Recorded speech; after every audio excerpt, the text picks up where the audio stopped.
Hey creators, if you've ever used ChatGPT and thought, okay, it's cool, but how do I make it really smart? This video is for you. I'm giving you 3 simple tips that'll unlock what I call genius mode in ChatGPT.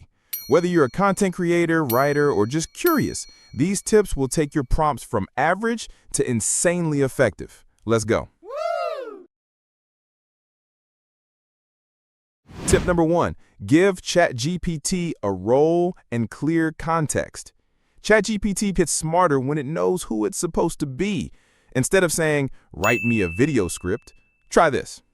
Say, you're a YouTube script writer with 5 years of experience helping creators go viral. Write a hook for a 60-second short about productivity. See the difference? You're not just making a request, you're assigning a role and giving it a mission.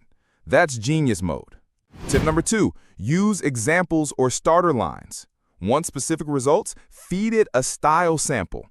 ChatGPT learns from your examples in real time. Try this. Here's how I like my scripts to sound.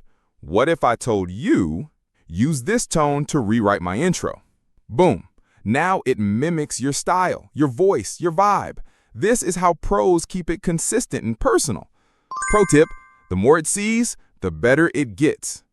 Tip number 3, think iteration, not perfection. Here's the biggest mindset shift. Don't expect magic on the first try. Instead, treat ChatGPT like a creative partner. Say, this is close, but make it punchier and add a question at the end. Or shorten this to fit a 30-second script for TikTok.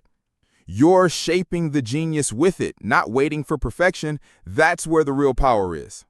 So there you go. 1, give it a role. 2, use examples. 3, iterate like a boss. Now you're not just using ChatGPT, you're harnessing it. Hit that like if you're going to try these tips today and drop a comment. What's one way you've used ChatGPT that blew your mind? Don't forget to subscribe for more smart creator tools, and I'll see you in the next one.